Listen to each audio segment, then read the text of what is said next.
போயும் போயும் மனிதனுக்கு இந்த புத்தியை கொடுத்தானே, இறைவன் புத்தியை கொடுத்தானே, அதில் பொய்யும் புரட்டும் திருட்டும் கலந்து பூமியை கெடுத்தானே, மனிதன் பூமியை கெடுத்தானே.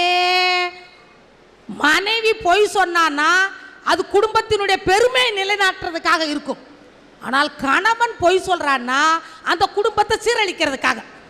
எந்த கணவனாவது எனக்கு இவ்வளவு சம்பளம், 5000 ரூபாய் சம்பளம், எனக்கு 10000 ரூபாய் சம்பளம் அப்படின்னு உள்ளதை என்னைக்காவது மனைவிட்ட எந்த கணவனா சொல்லியிருக்கானா? சொன்னதே கிடையாது. ஒரு நாளில் ஒரு பங்கை வீட்டில் கொடுத்துட்டு மீதி பங்கை பூரா என்ன செய்வான்னா, இவனுக்குன்னு பஸ் ஸ்டாண்டில் ஒருத்தர் உட்காந்துருப்பான். வை ராஜா வை, வை ராஜா வை, 10க்கு 20, 20க்கு 40, 40க்கு 80 மங்காத்தா உள்ளே வெளியே விளாண்டு அவ்வளோ பணத்தை அவன்கிட்ட விட்டுட்டு வந்துடுவான். அட்ட பெண் அப்படி கிடையாது. துட்டை கரெக்டாக கொண்டாந்து கொடுக்கணும், பொய் சொல்லாமல் கொண்டாந்து கொடுக்கணும். அப்போனா தான் குடும்பம் தலை சிறந்து இருக்கும். பெண்ணு வந்து பொய் சொல்லி சீட்டு போடுவான், அது குடும்பத்தினுடைய பெருமைக்காக. வீட்டில் வயசுக்குற பிள்ளை இருக்குன்னு வச்சுக்கிடுவோம், அந்த பிள்ளைக்காக நகைச்சீட்டு போடுவான். அப்படியா சீட்டு போடுவான். சீட்டு போடும்போதே பொய் தான் சொல்லுதிய. எங்கள் வீட்டுக்காரருக்கு தெரியாண்டான், எங்கள் வீட்டுக்காரருக்கு தெரியாண்டான். அவன் சொல்லுதான், கவலைப்படாதீங்கக்கா, நான் போகும்போது யாருக்கும் தெரியாது. ஆம்பளை கிட்ட சீட்டு போட்ட ஓடிடுறாங்கிறதுனால தான் இப்போ மகளிர் சுய உதவி குழு, எங்கள் குழுவில் நாங்கள் சீட்டு போட்டுக்கிறோம். ஓடுறதுக்கு வாய்ப்பு இல்லை. கல்யாணம் ஆன புதுசில் கல்யாணம் அன்னைக்கு அன்னைக்கு, அதாவது என்னன்னா கல்யாணம் ஆன அன்னைக்கு எல்லாரும் கோயிலுக்கு கூட்டிகிட்டு போக சொல்லுவாங்க, மறுநாள் சினிமாவுக்கு போக சொல்லுவாங்க. எங்கள் மாமியார் சொன்னாங்க, எம்மா சினிமாவுக்கு போயிட்டு வந்து சாப்பிடாம தூங்கிடாதீங்கம்மா, கட்டி தயிர் உர ஊற்றி வச்சிருக்கேன், சாப்பிட்டுட்டு தூங்கேன்னாங்க. சினிமா விட்டு வந்த உடனே எங்கள் வீட்டுக்காரர் சொன்னார் என்னை பார்த்து, ஏம்மா நீ சரோஜா தேவி மாதிரியே இருக்க, அதனால் இன்றைக்கி நானாக சாப்பிட மாட்டேன். அப்போ 20 வருஷத்துக்கு முன்னாடி இப்படித்தானே பொய் சொல்லி எங்களை கவுத்தி இருக்கேன். 20 வருஷத்துக்கு முன்னாடி சரோஜா தேவி மாதிரி இருக்கம்மா, என் கையினால் நான் சாப்பிட மாட்டேன், நீ தான் எனக்கு ஊட்டி விடணுன்னாரு. நான் சோறை போட்டு கட்டி தயிர் அதில் ஊற்றி பிசைஞ்சி எங்கள் வீட்டுக்காருக்கு நான் விட்டேன், அவர் எனக்கு விட்டார். நான் எங்கள் வீட்டுக்காரருக்கு விட்டேன், அவர் எனக்கு விட்டார். பொழுது போனதே தெரியல. அவர் பார்த்துட்டு சொன்னார், ஏதோ ஏதோ ஏதோ ஒரு மயக்கம், அது எப்படி எப்படி எப்படி வந்தது எனக்கும். இப்படி 2 பேருமே சாப்பிட்டோமா, பிடிஞ்சு போயிடுச்சு. எங்கள் மாமியார் வந்துச்சு, இப்படி பாடிட்டு இருக்கும்போது தான் மாமனார் வந்தார். இந்தா இந்தா இங்கே பாரு தெரியும். இல்ல அப்ப ஊட்டினப்ப சரோஜா தேவி மாதிரி தெரிஞ்சுதான், இப்ப கேட்டு பாரு சனிய மாதிரி தெரியுதுன்னு சொல்லுவா. இப்ப கேட்டதுக்கு சொல்றாரு பரவ முனியம்மா மாதிரியே இருக்காங்கிறார். யாரு மாதிரி இருக்கான்? பரவ முனியம்மா. சோறை ஊட்டியாச்சா? காலையில் எங்கள் மாமியார் வந்துச்சு, என்னம்மா சோறு சாப்பிட்டு படுக்கலையா? இல்லையாத்த, சோறை எங்கள் மகனுக்கு ஊட்டி ஊட்டி விட்டேனே, சாப்பிட்டாங்களே. சோத்து போடையில சோறு அப்படியே இருக்கு. ஏம்மா மாட்டுக்கு அரைச்சி வச்ச பருத்தி கொட்டை எங்க காணோம்? அதாவது பருத்தி கொட்டையை ஊட்ட ஊட்ட அவளை ஆசையாக சாப்பிட்ருக்காரு. பொய் சொல்கிறதுலையும் ஒரு அளவு வேணுமில்ல. அதாவது என்னன்னா, ஒரு நாள் சாப்பிட்டுக்கிட்டு இருந்தார், பார்த்தீங்கன்னா கடுக்குன்னு ஒரு கல் கடிபட்டுருச்சு. கல் கடிபட்டவுடனே தட்டை மூஞ்சில் தூக்கி வீச போகிறாருன்னு நினச்சேன். அவர் சொன்னார், அணுக்குட்டிங்க வாடா, இந்த கல்லை சேர்த்து வை, நம்ம மாடி வீடு கட்டுவோம். எப்படி பொய் சொல்றாரு பார்த்தீங்களா? ஒரு நாள் சாப்பிட்டுக்கிட்டு இருந்தாரு. ஆனால் இப்போ தெரியுதா ஆம்பளைக்கு பொய் சொல்ல தெரியலான்னு? இதை பார்த்தா அணுக்குட்டினாராம். அணுகுண்டுங்க வாடா, இந்த கல்லை எடுத்து வை, அதான் ஆம்பளைக்கு பொய் சொல்ல தெரியாதியா. கல்யாணத்துக்கு மாப்பிள்ளை பார்க்க போறப்ப எந்த ஆம்பளையாவது நான் குடிப்பேங்கிறத ஒத்துக்கிறது கிடையாது. பொண்ணோட அப்பா போய் கேட்பாரு, தம்பி நீங்க சாப்பிடுவீங்களா? நான் டீயை தவிர வேற எதுவும் சாப்பிட்றது கிடையாது, பொய் சொல்றது. ஆனால் கல்யாணம் ஆன பிறகுதான் தெரியும். டாஸ்மாக்கு போய் இந்த பாட்டில் பார்க்கறது, பாட்டில் கலர் எப்படி இருக்கும்? ப்ரௌன் கலராக இருக்கும். கண்ணு சொல்லுது வேண்டாம், கலர் ஒரு மாதிரி இருக்கு, வேண்டாம் சொல்லுது. இவன் என்ன செய்வான்? கேட்க மாட்டான். ரெண்டாவது என்ன செய்வான் தெரியுமா? மூக்கை வச்சு மோந்து வைப்ப, கப்படிக்கும். மூக்கு சொல்லுது வேண்டாம், கப்படிக்குது, வேண்டாம் சொல்லுது. ரெண்டாவது என்ன செய்வான் தெரியுமா? கையில் கொஞ்சம் ஊற்றி குடிச்சு பார்ப்பேன், புளிச்சு கிடக்கும். நாக்கு சொல்லுது வேண்டாங்குது, கண்ணு கலரை பார்த்து வேண்டாங்குது, மூக்கு வாடையை பார்த்து வேண்டாங்குது, நாக்கு சுவையை பார்த்து வேண்டாங்குது. கண்ணை மூடிக்கிட்டான், மூக்கை பார்த்துக்கிட்டா கட கட கட கட கட கட ராவ அடிச்சு வச்சுட்டேன். இவ்வளோ கஷ்டப்பட்டு ஏன் தெரியுமா அதை குடிக்கிறான்? அந்த பேயை போட்டால் தான் இந்த பிசாசை சமாளிக்க முடியும்.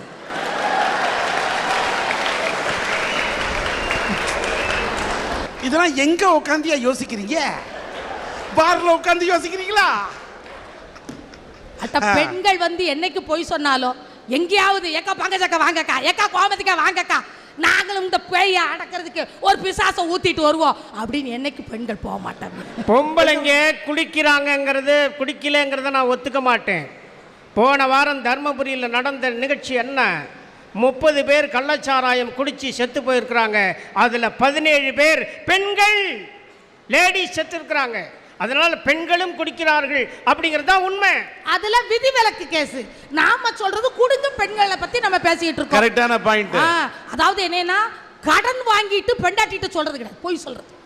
கடன் அந்த வருஷம் இவ்வளவு வாங்கியிருக்கேன், 10,000 வாங்கியிருக்கேன், 20,000 வாங்கியிருக்கேன் உள்ளத சொல்லலாம்ல. அவன் கொஞ்சம் அடைக்கிறதுக்கு பாடுபடுவாள்ல, தன் கையில உள்ள நகையெல்லாம் கலட்டி கொடுப்பாள்ல. கடன் வாங்கினதை சொல்லாம பொய் சொல்லி ஊரை விட்டு ஓடி போறது யாருன்னா ஆம்பளைதாயா ஓடி போயிடுறான். ஆம்பளை அவே வாட்டில் ஊரை விட்டு ஓடி போயிடுறான். அட்ட பாவம் இந்த பெண்டாட்டி பிள்ளைகளை வளர்க்கறதுக்காக 10 வீட்டில் 10 பாத்திரம் தேய்ச்சி இந்த கையில் உள்ள ரேகையெல்லாம் தேய்ச்சி ஓரளவுக்கு தேய்ச்சி பிள்ளைய காப்பாத்துறாள் ஐயா. அவ என்னைக்காவது உங்ககிட்ட பொய் சொல்லியிருக்காள் ஐயா? குடும்பத்தில் அதிகமாக பொய் பேசுவது இந்த பார்த்தீங்களா, பெண்கள் என்னைக்கு பொய் சொல்ற பழக்கமே கிடையாது. சரி, அதாவது என்னன்னா, ஆம்பளைகள் ஹோட்டல்ல போய் சாப்பிட்றத ரொம்ப விரும்புறாங்க. சாப்பிட்டு வேண்டாம் சொல்லல, சொல்லிட்டு போயிடலாம்ல. ஏம்மா நான் நைட் சாப்பாடுக்கு வரமாட்டேம்மா, நீ சாப்பிட்டு படுத்து தூங்கிரு அப்படின்னு சொல்லலாம்ல. அதுட்ட சொல்றது கிடையாது. இவர் வாட்டில் போயிட்டு ராத்திரி 10 மணிக்கு வர்றது. இந்த அம்மா உட்காந்துக்கிட்டே இருக்கோம், நம்ம வீட்டுக்காரர் எப்போ வருவார், வந்தது 2 பேரும் ஒன்றா சாப்பிடட்டும். வந்த அப்புறம் தான் சொல்லுவார், நான் போய் புரோட்டா சாப்பிட்டுட்டு வந்தேன். நான் கேட்குறேன், புரோட்டா சாப்பிடட்டு வேண்டாங்கல, மனைவியினுடைய சாப்பாடை கட்டில அது சுத்தமானதா? புரோட்டா போடுறவர் எப்படி போடுவார்னு உங்களுக்கு ஒரு விஷயம் சொல்றேன். மாவை கொட்டுவார். ஒரே ஒரு விஷயம் அந்த கேட்ட இட்லி உங்க வீட்டில் எங்க இருந்து எடுப்பீங்க? எங்க வீட்டில் இட்லியா, இட்லி தட்டில் வச்சு அவிப்பேன். ஆனா எங்க வீட்டில் ஃப்ரிட்ஜுக்குள்ள இருந்து எடுக்காயா? என்னட்டீங்க, ஒரு வாரம் அவிச்சு உள்ள வச்சாச்சு, அப்பப்ப எடுத்து தொடச்சி தருவேன், சத்தம் கட்டாம சாப்பிட்டு போனோம், இல்லைன்னா வெட்டி ஃப்ரிட்ஜுக்குள்ள வச்சிருவேன். அது பரவாயில்ல. ஆம்பளை எப்படி வீட்டுல சாப்பிடுவாங்க? புரோட்டா மாஸ்டர் என்ன செய்வார் தெரியுமா? மாவை கொட்டி அதுல குழிய வெட்டி அதுக்குள்ள தண்ணியை கொட்டி போட்டு போராடி புரோட்டாவை பிசைவார். பிசைஞ்ச உடனே என்ன செய்வார் தெரியுமா? அதை உருண்டை போடுவார். உருண்டை போடுவாரா, உருண்டை போட்டு உடனே என்ன செய்வார்? அதை வேற வெள்ளை துணியை போட்டு மூடி வச்சிருவார். சவத்தை கடத்தி போட்டாச்சு. இப்போ கப்பு கப்பு கப்பு கப்புன்னு 10 வச்சுட்டு இருப்பார். இப்போ ஊறணும்ல, இப்போ ஊறிடுச்சு. ஊறின உடனே அந்த உருண்டை என்ன செய்வார்? வீசுவார். வீசி 4 மடக்கி கல்லில் தூக்கி போடுவார். போட்ட பிறகுதான் தெரியும் உப்பு போடலைங்கிறது. இப்போ சட்டாப்பை எடுத்து என்ன செய்வார் தெரியுமா? கம்மங்குட்டுக்குள்ள, இந்த கம்மங்குட்டுக்குள்ள 2 இழுப்பு, இந்த கம்மங்குட்டுக்குள்ள 2 இழுப்பு, முதுகுக்குள்ள 2 இழுப்பு, இப்போ பரட்டி பரட்டி பரட்டி போடுவார். நம்ம ஆள் சாப்பிட்டுட்டு, சே நம்ம மாஸ்டர்கார புரோட்டா மாதிரி எந்த கடையிலயா புரோட்டா? அதை விட கொடுமை தெரியுமாண்ணே? சூப்பரா உப்பு போட்டு. ஆமா சூப்பரா போ. அதை விட கொடுமை, நீங்க குழம்புக்கு உப்பு பார்க்க நொட்டாங்கையில கோரி நக்கிட்டு உள்ள விடுதல, அதை விடவா இது கொடுமை? சாதாரண தோசைனா சும்மா மாவை ஊத்துறது. ஸ்பெஷல் தோசைனா என்ன தெரியுமா? அந்த வாய்க்கால் தள்ளுற விளக்கமாரை எடுத்து அதை தண்ணியில முக்கிட்டு ஷல்லுன்னு அடிச்சுட்டு அப்படி எண்ணெய் ஊற்றுவார். 2 வேர்வை எடுத்து சலோர் போடுவார். அதுக்கப்புறம் மாவை ஊற்றுவார். அதை ஸ்பெஷல் தோசை. அதுதான் உங்களுக்கு நல்லா இருக்கு. மனைவி அன்போட பரிமாறுறது உங்களுக்கு பிடிக்கலையா? ஆமா, ரொம்ப அன்போட பரிமாறுது. ஒட்ட பொய் சொல்றதுல இவங்கள மாதிரி முடியாது. நீங்க பாத்தீங்கன்னா அடுப்படியிலே இருக்கான், நமக்கு சாப்பிடவா முடியுது. 1.5 வயசு பையன் இருப்பான், ஒரு இட்லி கூட தூக்க மாட்டான். அவன் தட்டில் 3 இட்லி போடுவான், 2 இட்லி மிச்சம் வச்சுட்டு போயிடுவான். அதை தூக்கி வாயில போட்டுருவான். இந்த ஆம்பளை அறக்க பறக்க வேலையை கிளம்புவார். நல்லா தெரியும் 5 இட்லிக்கு திங்க மாட்டார். அவ தட்டில் 8 இட்லியே போடுவா, அதில் ஒரு 3 தூக்கி வாயில போட்டுருவா. அதுக்கப்புறம் சொல்லுவா, பாருங்க அடுப்படியிலே கிடந்து நமக்கு சாப்பிடவா முடியுது, ஊத்தப்பல்லு தேய்க்காம 8 இட்லி உள்ள போயிட்டியா. வாய் குசாம பொம்பளை போய் சொல்றதுல டக்காட்டி, பெரிய டக்காட்டி. அதாவது என்னன்னா, வீட்டுக்காருக்கு சாப்பாடை போட்டுட்டு ஏன் அந்த தட்டுல மனைவி சாப்பிடுவானா? அந்த தட்டை பாப்பா, பரவாயில்லையே மனுஷன் சாம்பாரை நல்லா வலிச்சு சாப்பிட்டுருக்காரு, சாம்பார்னா ரொம்ப பிடிக்கும் போலுக்க, வாரத்தில் இனிமேல் 2 நாள் சாம்பார் வைக்கணும். என்ன வாழைக்காய் கூட்டு வச்சதை எடுக்கவே இல்லை, மனுஷனுக்கு வாயு தொல்லை போலுக்கு, அதனால தான் வாழைக்காவை தொடவே இல்லை. அதனால இனிமேல் வாழைக்காய் கூட்டு வைக்க கூடாது. அந்த சாப்பிட்ட தட்டை பார்த்தே கணவனுக்கு என்ன பிடிக்கும் பிடிக்காது அப்படின்னு ஒரு மனைவி தெரிஞ்சுக்கிடுவாயா. ஆமியா, இது வரைக்கும் கேட்காத கேள்வியை என் பொண்டாட்டிக்கிட்ட போன வாரம் கேட்டாங்க. என்னன்னா, உன் புருஷன் எதை விரும்பி சாப்பிடுவாரு? என் வீட்டுக்காரி சொன்னா பாரு ஒரு பதில், இன்னைக்கும் மனசில் அப்படியே இருக்கு. அது எதை போட்டாலும் திங்கும், எல்லாத்தையும் திங்கும் அப்படின்னு சொன்னாலே நான் மனுஷனா மாடா? மாடுதான், வேற என்ன? உட்காருங்க. குடும்பத்தில் உள்ள நாமெல்லாம் ரொம்ப சகிச்சு வாழ்ந்துட்டு இருக்கோம். எவ்வளவு நேரம் கழிச்சு போனாலும் சரி, என் வீட்டுக்காரி நான் சாப்பிட்ட பிறகு அந்த எச்சி தட்டில் தான் என் வீட்டுக்காரி சாப்பிடுவா சார். ஆமாங்க, இன்னைக்கு வரைக்கும் கல்யாணம் ஆகி 38 வருஷம் ஆகுது. இன்னைக்கு வரைக்கும் நான் சாப்பிட்ட எச்சி தட்டில் தான் என் வீட்டுக்காரி சாப்பிடுவா. என்னென்ன பெரிய அதிசயம். இப்ப நான் போற வரைக்கும் என் வீட்டுக்காரி சாப்பிடாம உட்காந்துருப்பா. நான் போய் தானே ஆக்கணும். நான் சாப்பிட்ட பிறகு தான் எச்சி தட்டில் சாப்பிடுவான். இப்படி நான் பல பேர்கிட்ட சொன்னேன். ஆனால் முந்தா நாள் தான் விஷயம் தெரிஞ்சுது. நான் சாப்பிட்ட தட்டில் அவள் சாப்பிட்றதுனால 3 பிரச்சனை இருந்திருக்கு. ஒன்று, நான் சாப்பிட்ட பிறகு அந்த தட்டை அவள் சாப்பிட்டான்னா தட்டை முதல்ல கழுவ வேண்டியதில்லை, நம்பர் 1.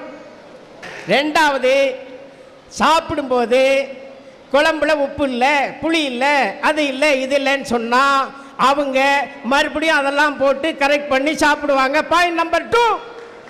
பாயிண்ட் நம்பர் 3 முக்கியமானது. நாம் சாப்பிட்ட பிறகு நாம் உயிரோடு இருந்தால் பாய்ச்ச பள்ளி பூரான் தேளுகள் உளுந்து நாம் பாஸ்போர்ட் வாங்கிட்டா அவ எஸ்கேப். நல்ல வேளை நம்ம தமிழ் பண்பாட்டுல ஆண்கள் வந்து பெண்கள் கழுத்துல தாலி கட்டுற பழக்கம் இருந்துச்சு. அந்த தாலியை பத்திரமா பாதுகாத்துக்கிடுவோம். கோயிலுக்கு போனா அங்க குங்குமம் கொடுத்தா தாலிக்கு கொஞ்சம் குங்குமம் வச்சுக்கிடுவோம், எங்க நெத்தியில கொஞ்சம் குங்குமம் வச்சுக்கிடுவோம். ஆத்தா கோயில பூ கொடுத்தா எங்க தலையில கொஞ்சம் பூ வச்சுக்கிடுவோம், தாலிக்கு கொஞ்சம் வச்சுக்கிடுவோம். இதே கொஞ்சம் பண்பாடை மாத்தி பெண்கள் ஆண்கள் கழுத்துல தாலி கட்டுற பழக்கம் இருந்துச்சுன்னு வச்சுக்கிடுவோம். என்ன ஆயிருக்கும், நாங்க காலையில 10 மணிக்கு தாலியை கட்டி விட்டுருப்போம். இதுக்கெல்லாம் சாயந்தரம் 4 மணிக்கு டாஸ்மாக்ல அடை வச்சு எல்லாம் ஊத்திட்டு வந்துடும். என்னைக்காவது தாலியை எடுத்து பார்த்திருக்கீங்களா? அது என்ன வடிவத்தில் இருக்குன்னு? தாலியை எப்பயும் கண்ணில் ஒத்திக்கிட்டு தான் நைட்டு தூங்குவோம், தெரியுமா? தாலியில இருக்கிறது கணவனுடைய 2 பாதம். ஆமா, அந்த 2 பாதத்தை எடுத்து செவ்வாய்க்கிழமை வெள்ளிக்கிழமை கண்ணுல ஒத்திக்கணும். தினம் ஒத்திக்கிடுவோம். இதுல இருந்து ஆம்பளைங்க தியாகின்னு தெரியுதா? எப்படி? ஒவ்வொரு பொண்டாட்டி கழுத்துலயும் ஆம்பளையா இருக்கிற கணவனா இருக்கிறவன் தலைகளா தொங்கிக்கிட்டு இருக்கான்னு தெரியுதா இல்லையா? தாலி ஆம்பளை அடை வைக்கிறதுனாலதான் சினிமா கவிஞன் சொன்னேன், ரொட்டு கடையில மனுஷன் ஜாலிய பாரு, சேட்டு கடையில மனைவி தாலிய பாரு, கண்ணதாசங்கார குடி பேர சொல்லி ஊத்தி குடி, குன்ன குடி மச்சான போல் பாட போறேன்டா. பொய் சொல்றதுலயும் ஒரு அளவு வேணும்ல. எங்க வீட்டு பக்கத்துல பாத்தீங்கன்னா ஒரு 4 அக்கா சேர்ந்து பேசிக்கிட்டு இருந்தாங்க. ஒரு அக்கா சொல்லிச்சு, எக்கா இருந்து இருந்து வாத்தியார் மாப்பிள்ள கட்டவே கூடாதுக்கா. ஏன்க்கா, வாத்தியார்னா 1ஆம் தேதி 30,000 ரூபாய் சம்பளம் வரும்லக்கா, ஏன்க்கா வாத்தியார் மாப்பிள்ளை கட்டக்கூடாது? இல்லக்கா, ஒரு நாள் குழம்புல உப்பு போட மறந்துட்டேன், குழம்புல உப்பு போடாதோ பெஞ்சு மேலே ஏறி நில்லு, குழம்புல உப்பு போடாதோ பெஞ்சு மேலே ஏறி நில்லுங்கிறாரு. இந்த வாத்தியாரவே கட்டக்கூடாதுன்னா ஒருத்தி சொன்னா, ஏக்கா நீயாவது பரவாயில்லக்கா, இருந்து இருந்து மெக்கானிக்க கட்டக்கூடாதுக்கா. ஏன்க்கா, அழுக்கு ட்ரெஸ்ஸோட வருவார் நீ நினைக்கிறியா? அழுக்குல என்னக்கா இருக்கு? மனுஷன் வேலை விட்டு வந்தது கட்டிலுக்கு அடியில் போய் படுத்துக்கிறான்.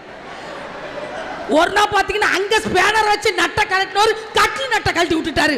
உழுதிய புட்டாடி உடஞ்சி வச்சுக்கா, அதனால மெக்கானிக்க கட்டக்கூடாதுக்கா. இன்னொருத்தி சொன்னா, ஏக்கா நீயாவது பரவாயில்ல, இருந்து இருந்தோம் அரசியல்வாதியை கட்டக்கூடாதுக்கா. ஏன்க்கா, அரசியல்வாதியை கட்டினா என்ன, நிறைய சில்லறை வருமில்ல, அதெல்லாம் ரோட போடுறேன் 4-5 வீடை கட்டிட்டாருக்கா. அதை பற்றியெல்லாம் ஒன்றும் இல்லை. ராத்திரி 1 மணிக்கு மீட்டிங் முடிச்சு வராரு, கதவை தட்டுறாரு. நான் கதவை திறந்த உடனே என் மண்டையை பார்த்தது அவருக்கு மைக்கு ஞாபகம் வந்துடுது. எனது அருமை மனைவிமார்களே, எனது அருமை குழந்தைகளே, வெளியிலிருந்து ஆதரவு கொடுத்து கொண்டிருக்கும் என்னுடைய கொழுந்தியாமார்களே, அதற்குள் உறங்கி விட்டீர்களா? எனக்கு உணவு அளிக்க கூடாதா? அப்புறம் எப்பக்கா பேச்ச நிப்பாட்டுவாரு?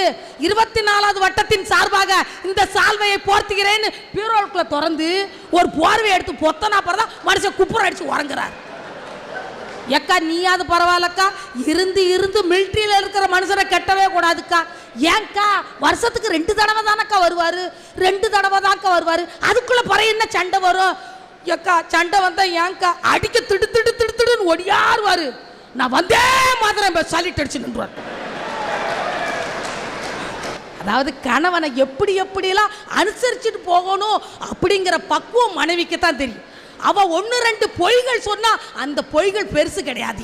நீங்க செய்யற தவறுகள் இருக்கு பாத்தீங்களா, அதை மூடி மறப்பா. எங்க வீட்டு பக்கத்துல ஒரு அக்கா தினம் அந்த ஆள் தண்ணியை போட்டு வந்து அந்த பிள்ளை அப்படி அடிப்பாரு. அந்த அக்கா தினம் அழுவோம். ஒரு நாள் பாத்தீங்கன்னா ரொம்ப அழுதுகிட்டு இருந்துச்சு. நான் போய் கேட்டேன், ஏக்கா தினம் தானே அடிப்பாரு, இன்னைக்கு எதுக்குக்கா போட்டு அழுவுறீங்கன்னு. அதுக்கு அந்த அக்கா ஒரு வார்த்தை சொன்னாங்க, தினம் அந்த மனுஷன் அடிச்சா எனக்கு வலிச்சிச்சு, அட்ட இன்னைக்கு அடிச்சா எனக்கு வலிக்கவே இல்லை, மனுஷனுடைய உடம்புல எசக்கே இல்லைக்கா.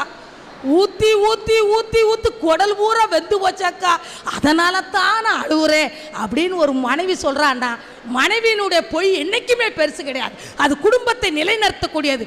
ஆண்களுடைய பொய் குடும்பத்தை வந்து ரெண்டா பிரிச்சுரும். பெண்டாட்டியை வெட்டி உடனே நினைச்சா சந்தேகப்பட்டுருவான்.